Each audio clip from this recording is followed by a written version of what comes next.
probability is we write probability as a decimal, or we write it as a percent or a fraction. Okay, so if the probability that something's going to happen is 1/2, we could say 0.5. That is also 50%, and it is also 5/10, or 1/2. Okay, so it's a good thing that last year we did a lot of work on comparing and flipping things from decimal to percent to fractions. Okay. All right. So far we have probability. It tells us how likely something is to happen. Probability ranges from 0 to 1. 0 means no chance of it happening. 1 means it is certain to happen. And 1/2 means it's just as likely to happen as not to happen. And we could represent this as a decimal, as a percent, or as a fraction. Okay, 3 more definitions. An outcome, okay? The word outcome. What is an outcome? An outcome is any result of a trial.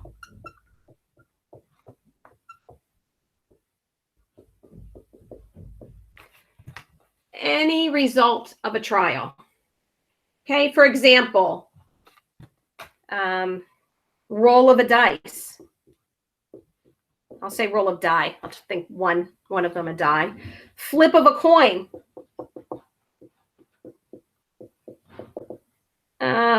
The lottery numbers that get chosen. Okay, any result when after you roll the die, what is the outcome?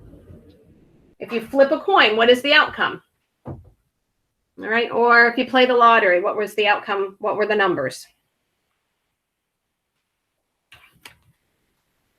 All right, next. Can you hold that back up a second, please? Mm-hmm. The next definition is going to be sample space. Sample space.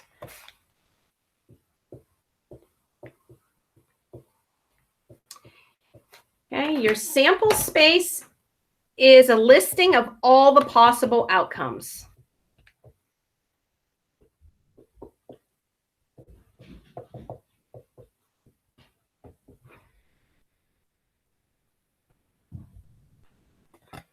Okay, so consider rolling a die. What is my sample space? Raise your hand if you think you know what the sample space is if you roll a die.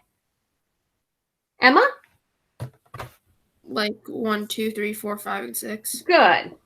Or 1 to 6. Good. So example would be roll a die, and sample space is 1, 2, 3, 4, 5, 6. All the possible outcomes that could happen if you roll a die.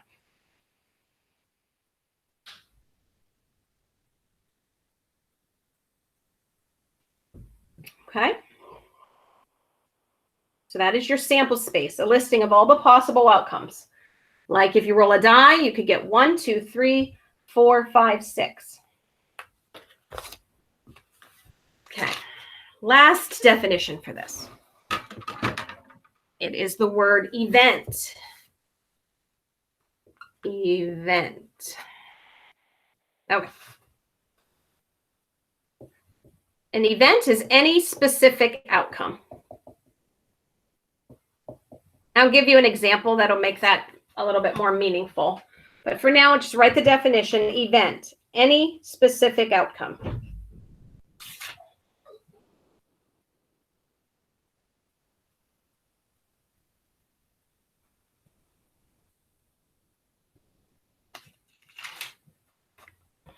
Okay. So we're going to put this all together for the definitions, and I want you again to consider a die numbered 1 to 6. So just a regular die. All right. Consider a die numbered 1 through 6. Okay. So I'm going to give you an event that could happen. The event is, remember, an event is any specific outcome. So I'm going to say event. Roll an even number. If I have a die and I say my event is roll an even number. My sample space, Emma already told me what my sample space is. My sample space is 1, 2, 3, 4, 5, 6, all the possible outcomes. But a favorable outcome would be if the event happened. So my sample space is 1, 2, 3, 4, 5, 6, but what are the favorable outcomes? Nathan? 2, 4, and 6.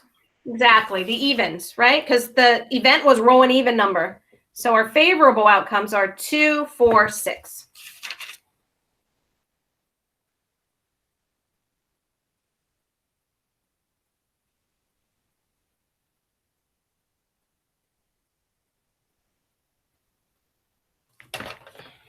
Okay.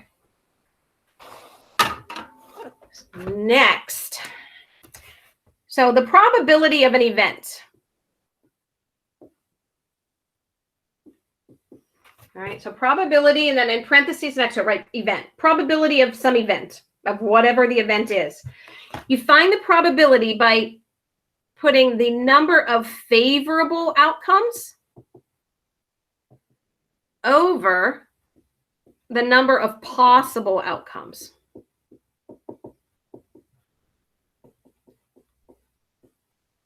Okay, probability of an event happening is the number of favorable outcomes over the number of possible outcomes.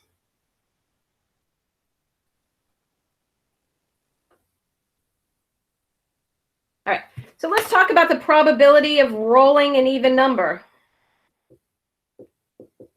The number of favorable outcomes. Well, Nathan said 2, 4, 6, so there's 3 of those. Over the number of possible outcomes. There's 6. That's our whole sample space. 6 possible. All right. And we could say 3, 6. We could say 0.5. We could say 50%. We could reduce 3, 6 to 1/2. Okay. What's the probability that you choose some planet at random and the planet is closer to the sun than Earth is? I'm going to write that down. Probability that a planet is closer to the sun than Earth. So I guess you have to know a little bit about astronomy and planets.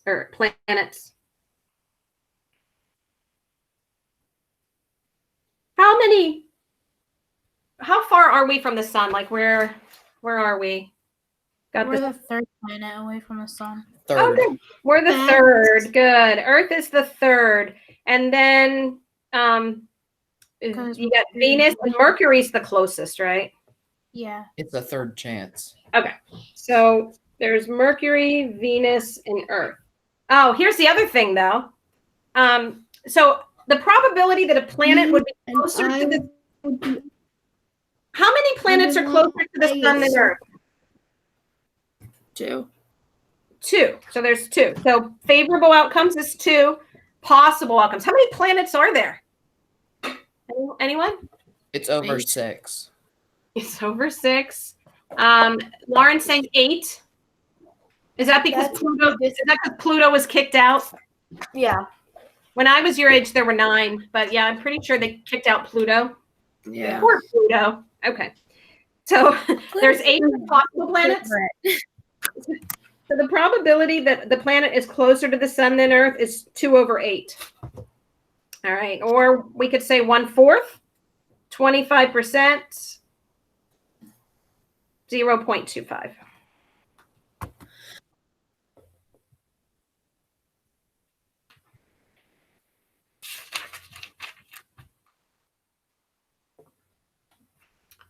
Okay.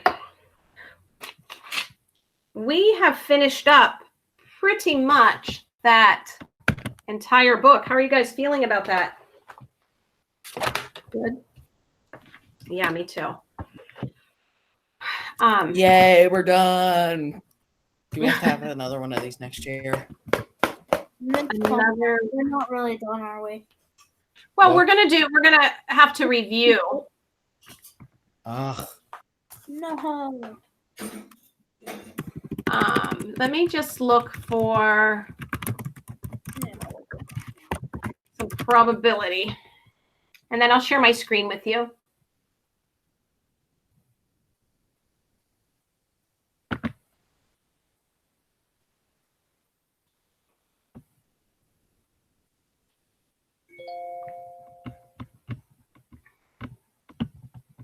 Okay.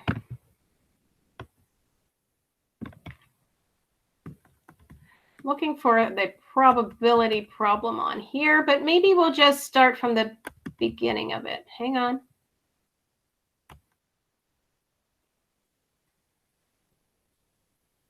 Okay.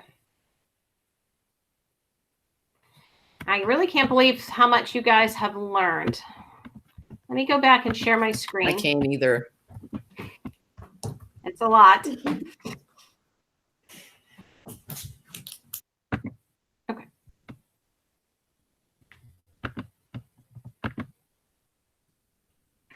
All right. So hopefully it'll flip over to sharing my screen for you. We were looking at these before we left. We were doing a little bit of Keystone practice.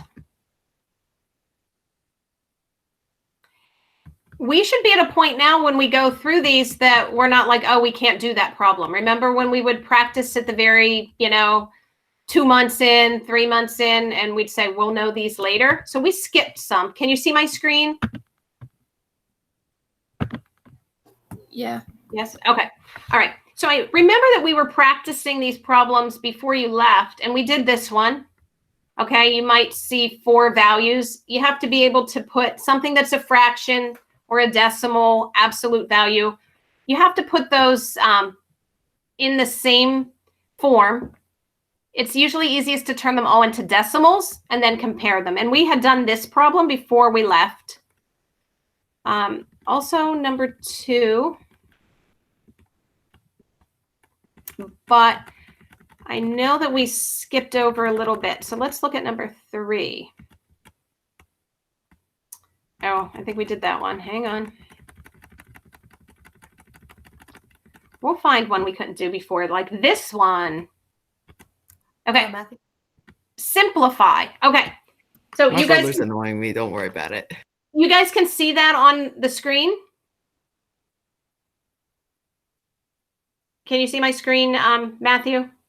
Yes, I can. Yes. Okay. So before we left, we weren't able to factor these.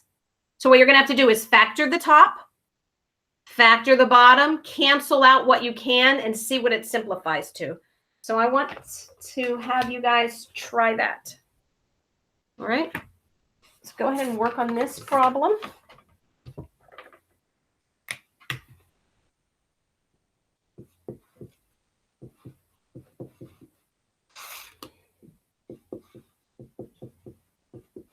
Remember, the first thing you want to think of is what can I factor out? Like at the top, you could factor out a 3. And then you can factor it again.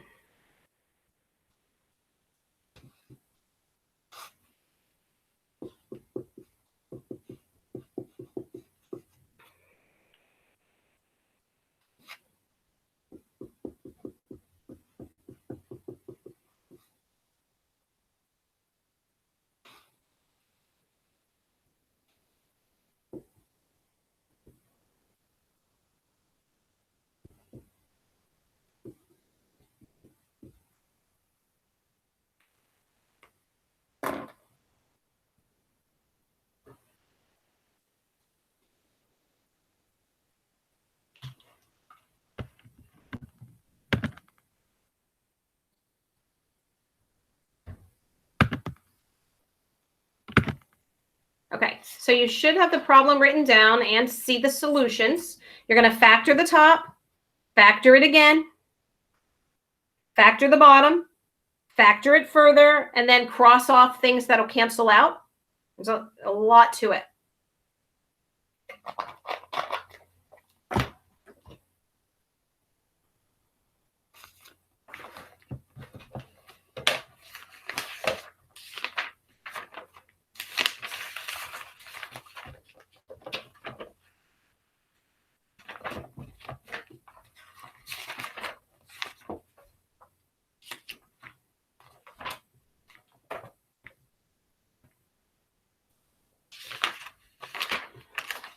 Okay. Matthew, what do you think? We'll do a poll. A, B, C, or D?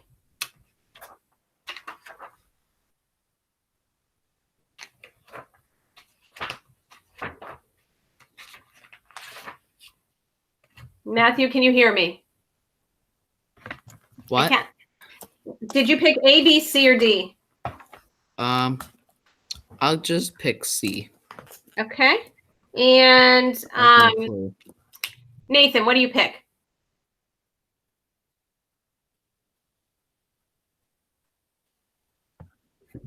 I picked B. B. Good. Karen, what do you pick?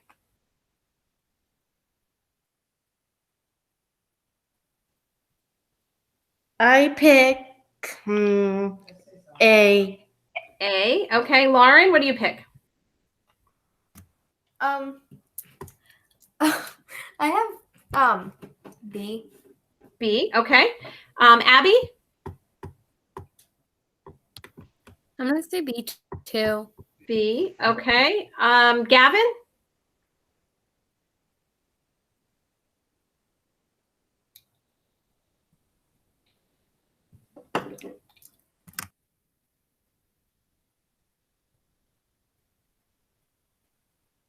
Are you with me, Gavin?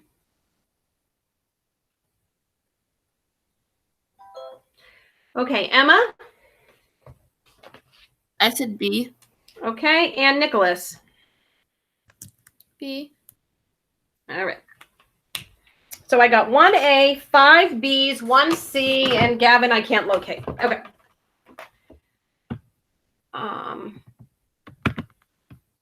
Okay. Can you guys still see me partially in your screen? Yeah. Okay. Yeah. I'm going to rewrite my problem down. All right.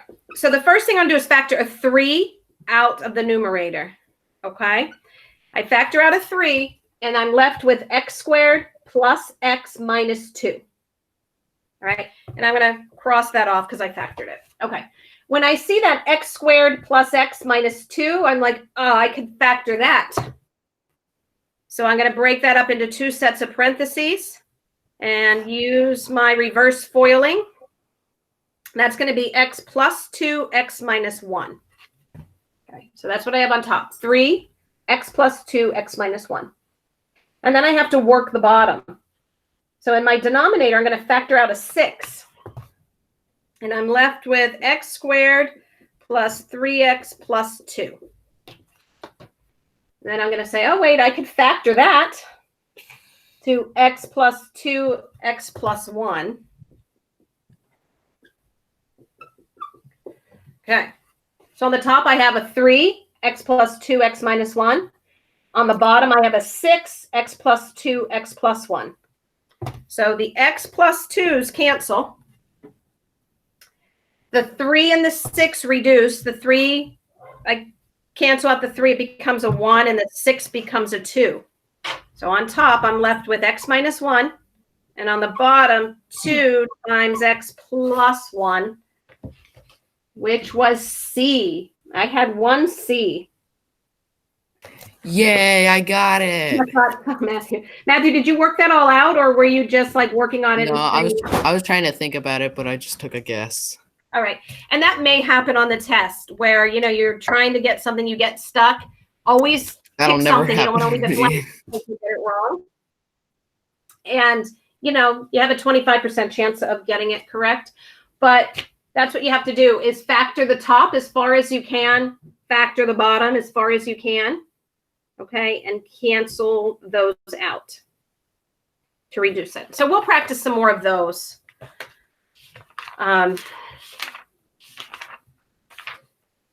Let's do a little bit more practice tonight on some factoring. So I'm going to give you some factoring, but maybe some tricky ones. Oh, we're running out of time though, and you guys have an 11 o'clock class.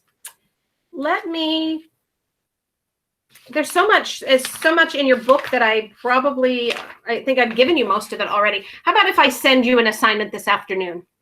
Okay, because you guys have an 11 o'clock and I have an 11 o'clock, and I'll just make a note. I'll send you something for factoring this afternoon. Okay?